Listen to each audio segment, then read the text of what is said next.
tahu bahwa Allah firman, Bismillahirrahmanirrahim. Assalamualaikum warahmatullahi wabarakatuh. Alhamdulillahilladzi qad aujada min nurihi nuran bihi amal huda. Sabaqal awalima fil wujudi bi asriha fal kullu minhu fil haqiqati mubtada. Wassalatu wassalamu ala sayyidina wa nabiyina Muhammadin Mustafa wa ala alihi wa sahbihi min yaumina hadza ila yaumin intiha. Amma ba'du, faqad qala Allah ta'ala fi muhkami tanzili wa huwa a'lamu bi muradih. A'udzu billahi minasyaitonir rajim. Bismillahirrahmanirrahim. Ya ayyuhalladzina amanu taqullaha haqqa tuqatih wa la tamutunna illa wa antum muslimun. Wa qala aidan ya ayyuhalladzina amanu kutiba alaikumus shiyam kama kutiba alal ladzina min qablikum la'allakum tattaqun. Shadaqallahul azim wa ballagha rasul habibul karim wa nahnu ala dzalika minasyahidin wasyakirin walhamdulillahi rabbil alamin. Ma'asyiral hadirin jamaah yang dirahmati Allah Subhanahu wa taala. Puji serta syukur marilah selalu kita panjatkan kehadirat Allah yang alhamdulillah pada kesempatan siang hari ini di bulan yang mulia ini kita masih diberikan panjang umur dalam keadaan sehat afiat jasmani dan rohani kita, serta insyaallah dalam keadaan taat ibadah kepada Allah Subhanahu wa taala. Yang harapan dan doa kita sekalian semoga kiranya segala amal ibadah kita, baik yang sedang kita kerjakan ini dan akan kita kerjakan nanti dan yang telah kita kerjakan dahulunya, bil khusus di bulan suci Ramadan 1441 Hijriah ini, senantiasa dirahmati oleh Allah Subhanahu wa taala. Amin ya rabbal alamin. Salawat dari ring salam semoga Allah curah limpahkan kepada penghulu alam, yakni baginda Habibina Muhammad sallallahu alaihi wasallam, kepada keluarga, sahabat dan para pengikut yang setia, para pengikut yang istiqomah di jalannya. Besar harapan kita semoga kelak nanti di yaumil qiyamah Allah Subhanahu wa taala memberikan izinnya kepada baginda Habibina Muhammad sallallahu alaihi wasallam untuk memberikan syafaatul uzma kepada kita yang hadir, kepada kita kaum muslimin dimanapun kita berada. Ma'asyiral hadirin jamaah dirahmati Allah, bulan ini merupakan bulan suci Ramadan. Allah perintahkan kita untuk menjalankan ibadah puasa, tidak lain dan tidak bukan tujuannya adalah agar kita menjadi orang-orang yang bertakwa. Sebagaimana disitir dalam ayat Al-Quranul Karim, yang ayat ini pun saya yakin dan percaya kita semua tahu bahwa Allah firmankan, ya ayyuhalladzina amanu kutiba alaikumus shiyam. Hai orang-orang yang beriman, diwajibkan bagi kalian berpuasa. Kama kutiba alal ladzina min qablikum, sebagaimana diwajibkan atas orang-orang sebelum kamu, la'allakum tattaqun, agar kalian bertakwa. Puasa mendidik kita untuk mendapatkan gelar tattaqun, mendapatkan gelar takwa di sisi Allah Subhanahu wa taala. Lalu apa artinya takwa dan apa manfaatnya takwa bagi kita selaku umat Islam di sisi Allah Subhanahu wa taala? Takwa kalau kita artikan di dalam kitab Salalimul Fudhala lil Imam Nawawi Al-Bantani, di sana beliau tuliskan salah satu pendapat dari Al-Imam Ali Al-Jaizi. Beliau mengatakan, at-taqwa imtitharu awamirillah wajtinabun nawahi. Takwa adalah menjalankan segala perintah-perintah Allah dan menjauhi segala macam larangannya. Itu arti takwa secara global. Bahkan kita semua sudah paham bahwa ketika kita menjalankan perintah Allah dan menjauhi larangannya, kita termasuk orang-orang yang bertakwa. Dan kita termasuk orang-orang yang mukminun, orang-orang yang beriman kepada Allah Subhanahu wa taala. Lalu Al-Imam Ali bin Abi Thalib karamallahu wajhah, yang beliau merupakan misanan Rasulullah sallallahu alaihi wasallam yang sekaligus menantu Rasulullah sallallahu alaihi wasallam. Beliau juga pernah mendefinisikan dan mensyaratkan ketika kita mau dianggap sebagai orang-orang yang bertakwa, setidaknya kita harus punya 4 pilar. Harus memiliki 4 syarat, yang syarat yang satu dengan syarat yang lainnya harus saling berkaitan. Syarat yang satu dengan syarat yang lainnya harus saling. Apa syarat tersebut kata Imam Ali? Yang pertama kata Imam Ali, at-taqwa khauful jalil. Takutnya kita kepada Allah Subhanahu wa taala al-Jalil. Bagaimana sih takutnya kita kepada Allah? Apakah takut kita takut terhadap binatang buas? Atau takutnya kita kepada Allah seperti kita takut kepada pemimpin-pemimpin atau orang-orang yang zalim kepada kita? Oh, ternyata berbeda. Ketika kita mengaku takut terhadap binatang buas, contohlah macan. Ketika kita takut kepada macan, maka hal yang harus kita lakukan adalah menghindarkan macan tersebut agar tidak terkena kebuasannya. Kalau kita mengaku takut kepada pemimpin yang zalim, maka kita pun harus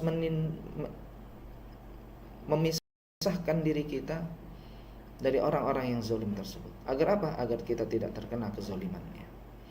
Akan tetapi berbeda ketika kita merasa takut kepada Allah, bukan semakin kita jauh dari Allah, akan tetapi kita semakin dekat kepada Allah. Taqarrub ilallah, mendekatkan diri kita kepada Allah Subhanahu wa taala. Lalu bagaimana caranya kita mendekatkan diri kita kepada Allah? Bukan hanya sebatas kita mengatakan amantu billah, saya beriman kepada Allah, atau saya mengatakan bahwa saya takut kepada Allah. Bukan hanya sebatas mengatakan hal semacam itu. Akan tetapi harus kita aplikasikan dalam kehidupan kita bahwa kita benar-benar takut kepada Allah. Bagaimana caranya agar kita termasuk orang-orang yang takut kepada Allah? Maka harus menjalankan syarat yang kedua yang disampaikan oleh Imam Ali. Apa itu? Yang kedua adalah wa amalu bitanzil, mengamalkan apa-apa yang telah Allah turunkan kepada baginda Habibina Muhammad sallallahu alaihi wasallam yang termaktub di dalam Al-Qur'an, dan apa-apa yang disyaratkan atau yang disampaikan oleh Rasulullah yang termaktub di dalam hadis Rasulullah sallallahu alaihi wasallam. Bahkan kalau kita mau bisa bahagia di dunia dan juga mau bahagia di akhirat, kuncinya cuma 2. Karena Rasulullah SAW sendiri sudah berpesan dan berwasiat kepada kita ketika kita menjalankan wasiat dari Rasulullah SAW ini, maka kita termasuk orang-orang yang bahagia di dunia dan bahagia di akhirat. Persis seperti yang selalu kita damba-dambakan dalam doa, Rabbana atina fid dunya hasanah wa fil akhirati hasanah wa qina adzabannar. Bahagia di dunia, bahagia di akhirat, dan dijauhkan daripada api neraka. Sebagaimana disebut dalam hadis Nabi, taraktu fikum amraini ma in tamassaktum bihi lan tadillu abada, kitabullah wa sunnata rasuli, atau kama qala Rasulullah sallallahu alaihi wasallam. Taraktu fikum, telah aku tinggalkan kepada kalian semua 2 buah perkara. Ma in tamassaktum bihi, apabila kalian berpegang kepada keduanya, lan tadillu abada, niscaya kalian sesat selama-lamanya. Apa itu yang kedua itu? Jawab Rasulullah sallallahu alaihi wasallam adalah Al-Qur'an dan sunnah Rasulullah sallallahu alaihi wasallam. Ketika kita mengamalkan, ketika kita kembali kepada Al-Qur'an dan sunnah Rasulullah sallallahu alaihi wasallam melalui penjabaran, pentafsiran para salafun salih, orang-orang yang berkompeten di dalam bidang keagamaan tersebut, maka kita termasuk orang-orang yang bahagia di dunia dan bahagia di akhirat. Kembali kepada Al-Qur'an, kembali kepada As-Sunnah, bukan hanya sebatas kembali kepada Quran dan As-Sunnah semata, akan tetapi apa? Kita mengikuti pentafsiran, mengikuti arahan-arahan daripada salafun salih. Yang kita kenal dengan ada Imam Mazhabul Arba'ah dalam masalah fikih, ada lagi dalam mazhab akidah, ada lagi dalam mazhab tasawuf dan lain sebagainya. Yang itu yang mereka yang harus kita ikuti agar kita terhindar dari mentafsirkan Al-Quran dan As-Sunnah dengan semaunya kita. Bukankah Rasulullah SAW pun pernah bersabda, man fassara Al-Quran bi ra'yihi fatabawa maq'adahu 'alan nar, atau kama qala Rasul. Siapa orang yang mentafsirkan Al-Quran dengan menggunakan akalnya semata, tidak didasari dengan ilmu, tidak didasari dengan petunjuk yang dibawa oleh Rasulullah SAW, yang dilanjutkan oleh para sahabat, sahabat kepada tabiin, tabiin kepada tabiin, tabiin, dan terus sampai dengan ulama-ulama sekarang ini, maka apa yang didapati oleh orang tersebut adalah maq'adahu 'alan nar, maka tempat yang paling layak bagi dia ketika mentafsirkan Al-Quran dengan semaunya, maka tempat paling layak adalah neraka jahanam. Naudzubillah min dzalik. Ini yang kedua. Ketika kita merasa takut kepada Allah, maka kita harus jalankan perintah-perintah Allah yang termaktub di dalam Al-Quran dan Sunnah Rasulullah SAW. Lalu yang ketiga, syarat yang ketiga ketika kita ingin menjadi orang-orang yang bertakwa kepada Allah adalah waridha bil qalil, merasa cukup terhadap yang sedikit. Uniknya ma'asyiral hadirin, Al-Imam Ali tidak mengatakan waridha bil katsir, ridha terhadap yang banyak. Padahal secara normalnya kita manusia normal, kita lebih kepengen memiliki harta yang banyak ketimbang harta yang sedikit, memiliki sesuatu yang banyak ketimbang yang sedikit. Ketika Allah Allah memberikan pilihan kepada kita mau jadi orang miskin atau jadi orang kaya, pasti kita ingin menjadi orang kaya. Ketika Allah memberikan dua pilihan kepada kita, apakah kita mau jadi orang biasa atau menjadi pejabat, pasti kita ingin menjadi pejabat. Kenapa? Kan manusia normalnya. Akan tetapi Imam Ali mengatakan waridha bil qalil, merasa cukup terhadap yang sedikit. Oh, ternyata ma'asyiral hadirin, ini merujuk kepada firman Allah yang disampaikan, la in syakartum la azidannakum wa la in kafartum inna adzabi lasyadid. Jikalau kalian syukur terhadap nikmatku, la azidannakum, pasti akan aku tambah nikmatku kepadamu. Wa la in kafartum, jikalau sebaliknya kalian kufur terhadap nikmatku, inna adzabi lasyadid, sesungguhnya azabku sangatlah pedih. Ketika kita syukur terhadap apa yang Allah berikan, maka Allah akan tambah nikmat itu kepada kita. Ketika kita kufur terhadap nikmat yang Allah berikan, maka kita akan mendapatkan siksa dari Allah. Nikmat yang Allah berikan itu bukan hanya sebatas harta. Kalau orang berpikiran rizki yang Allah berikan itu hanya sebatas harta, maka pemikiran kita itu adalah pemikiran yang sangat picik. Karena ternyata rizki yang Allah berikan itu bukan hanya sebatas uang, akan tetapi selama 24 jam penuh Allah berikan fasilitas kepada kita.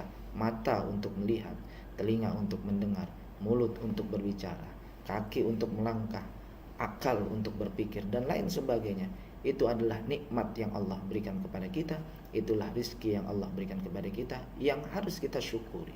Ketika kita mensyukuri fasilitas-fasilitas yang telah Allah berikan selama 24 jam penuh, maka la azidannakum, akan ditambah nikmat itu oleh Allah kepada kita. Ketika kita mensyukuri nikmat tersebut, bukan berarti Allah akan tambah. Ketika kita mensyukuri nikmat mata, berarti akan Allah tambah mata kita, bukan. Akan tetapi Allah akan tambah nikmatnya dengan nikmat-nikmat yang lainnya. Allah akan tambah nikmatnya berupa nikmat-nikmat yang lain kepada kita. Coba kalau seandainya kita sehari saja tidak bisa kentut, maka nikmat itu akan dicabut oleh Allah. Allah cabut nikmat Allah berupa kentut aja, mohon maaf. Apa yang dapat kita lakukan? Itu artinya apa? Selama 24 jam penuh Allah berikan fasilitas itu kepada kita, dan itulah yang harus kita syukuri. Dengan cara apa? Dengan cara menjalankan apa yang termaktub di dalam Quran dan apa yang dalam sunnah Rasulullah SAW. Kaki langkahkan ke tempat-tempat yang baik, tangan gunakan untuk sesuatu yang baik, akal pikiran untuk berpikir yang positif, mulut kita gunakan untuk hal-hal yang baik, membaca Quran. Apalagi ini toh bulan puasa, yang satu hurufnya Allah balas dengan 10 kebaikan, tapi ternyata di dalam bulan puasa ad'afun mudah, maka Allah akan tambahkan lagi, lipat gandakan pahala yang kita dapatkan, dan hal-hal yang lain. Itulah nikmat yang Allah berikan kepada kita. Ketika kita syukur terhadap nikmatnya, pasti akan ditambah nikmatnya. Ketika kita kufur, maka sesungguhnya azabku sangatlah pedih. Lalu yang terakhir, pilar yang terakhir, syarat yang terakhir yang disampaikan oleh Al-Imam Ali Ibn Abi Thalib karamallahu wajhah, ketika kita ingin menjadi orang-orang yang bertakwa, maka adalah isti'dadu liyaumir rahil, mempersiapkan diri kita untuk rihlah, mempersiapkan diri kita untuk pindah. Rihlah, kalau kita dengar kalimat rihlah, itu sesuatu yang menyenangkan, jalan-jalan. Tapi ternyata jalan-jalan di sini yang dimaksud Imam Ali karamallahu wajhah adalah apa? Min alamid dunya ila alamil akhirah. Berpindah dari alam dunia menuju alam kematian. Berpindah dari alam dunia menuju alam akhirat, yakni adalah kematian. Mau berapa tahun kita akan hidup di dunia? 10 tahun? 100 tahun? Atau bahkan kita minta sama Allah, Allahumma tawwil umurana, panjangkan umur kami Allah 1000 tahun lagi. Ataupun berapa puluh tahun lagi kita akan minta kehidupan di dunia. Akan tetapi ternyata kullu nafsin dha'iqatul maut. Itulah sunnatullah. Setiap yang bernyawa pastilah akan menghadapi yang namanya kematian. Bahkan kalau kita lihat di dalam kitab Ihya Ulumuddin pada jilid yang ketiga yang dikarang oleh Al-Imam Muhammad bin Muhammad Al-Ghazali, di sana dicatatkan salah satu hadis, salah satu riwayat, malaikat bertanya kepada Nabi Allah Nuh alaihissalam dengan pertanyaan yang cukup menarik. Beliau mengatakan al-anbiya'i umrah, wahai Nabi yang paling panjang umurnya. Tidak heran masyarul hadirin, umur Nabi Allah Nuh alaihissalam di dalam Al-Quran dicatatkan 950 tahun. Walaupun ada perbedaan pendapat mengatakan bahwa di dalam riwayat Al-Hakim dicatatkan umur Nabi Allah Nuh alaihissalam 1700 tahun. 950 tahun ketika mendapatkan wahyu, mendapatkan pangkat sebagai Nabi dan Rasul, lalu dia berdakwah selama 1700 tahun. Terlepas dari itu semua, di antara kita tidak mungkin berumur sampai 950 tahun. Bagaimana kau dapati akan dunia? Wahai Nuh, 950 tahun kau hidup di dunia. Apa yang kau alami? Tolong sifati ke saya. Apa jawab Nabi Nuh alaihissalam? Ketika ditanya 950 tahun dia hidup di muka bumi ini, bagaimana rasanya? Bagaimana reaksinya? Nabi Nuh alaihissalam hanya menjawab, kadarin, seperti masuk sebuah rumah. Dakhaltu min ahadima wa kharajtu minal akhar. Aku masuk dari pintu yang satu dan aku keluar dari pintu yang lain. Itu artinya betapa singkat hidup di dunia. Coba kalau kita lihat di Indonesia ini, rumah yang paling besar rumah siapa? Ada nggak kira-kira rumah yang ketika dimasuki dari pintu yang depan dan keluar dari pintu belakang itu memakan waktu sampai 1 hari penuh? Tidak ada.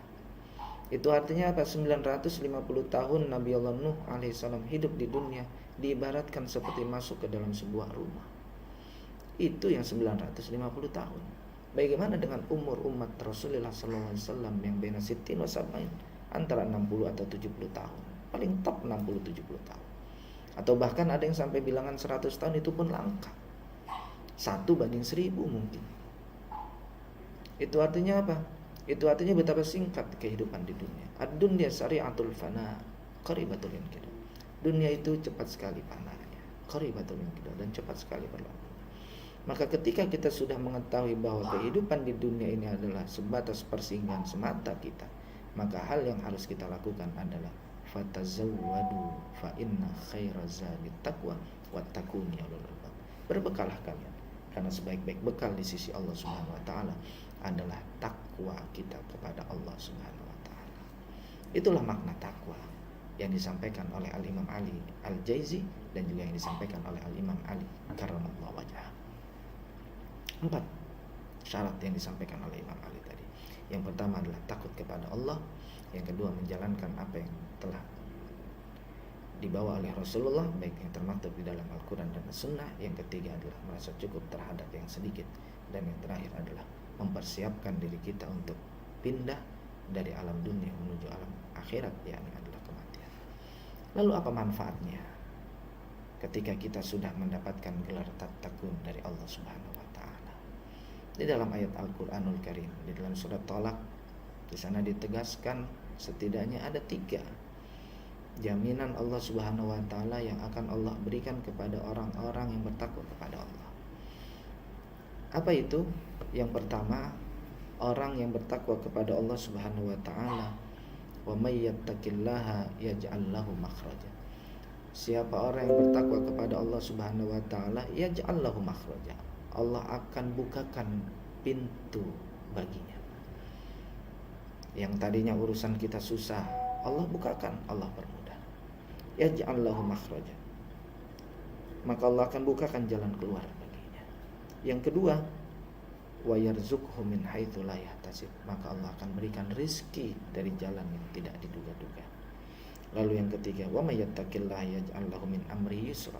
Siapa orang yang bertakwa kepada Allah, maka Allah akan menjadikan baginya kemudahan dalam segala urusannya. Dan yang keempat, ketika kita bertakwa kepada Allah Subhanahu wa taala, maka wa may yattaqillaha yukaffir anhu sayyi'atihi wa yu'zim lahu ajra. Maka ketika kita merasa bertakwa kepada Allah Subhanahu wa taala, maka kita akan mendapatkan ampunan atas segala kesalahan-kesalahan kita, dan Allah akan lipat gandakan segala perbuatan baik kita, atau Allah lipat gandakan pahala yang apa-apa yang kita telah kerjakan. Itulah manfaat bagi orang-orang yang bertakwa. Allah akan permudah jalannya, Allah akan bukakan jalannya, Allah akan berikan rizki dengan jalan yang tidak disangka-sangka, Allah ampuni segala dosa-dosanya, dan Allah berikan pahala kepada orang tersebut terhadap apa yang telah dia lakukan dalam kehidupannya. Masyaallah, hadirin jamaah rahimakumullah. Mumpung masih di awal-awal bulan suci Ramadan, kita manfaatkan bulan suci Ramadan ini untuk senantiasa mendidik diri kita menjadi orang-orang yang bertakwa kepada Allah dengan selalu menjalankan apa yang termaktub dalam Quran dan Sunnah Rasulullah SAW. Dan ketika kita sudah menjadi orang-orang yang bertakwa, yaj'al lahu makhraja, Allah akan bukakan jalan keluarnya, terutama dalam kasus virus corona atau virus COVID corona ini. Mudah-mudahan dengan bekal puasa Ramadan ini dan menambah etos ibadah kita kepada Allah Subhanahu wa taala, kita mendapatkan jalan keluar yang terbaik, dan mudah-mudahan di sisa-sisa umur kita, di sisa bulan suci Ramadan ini, kita termasuk orang-orang yang bertakwa kepada Allah, dan mudah-mudahan kita mendapatkan jalan keluar dari setiap jalan keluar dari setiap masalah-masalah yang kita hadapi. Mungkin ini yang dapat saya sampaikan. Mohon maaf apabila ada kekurangan. Wallahul muwaffiq ila aqwamit thariq. Assalamualaikum warahmatullahi wabarakatuh.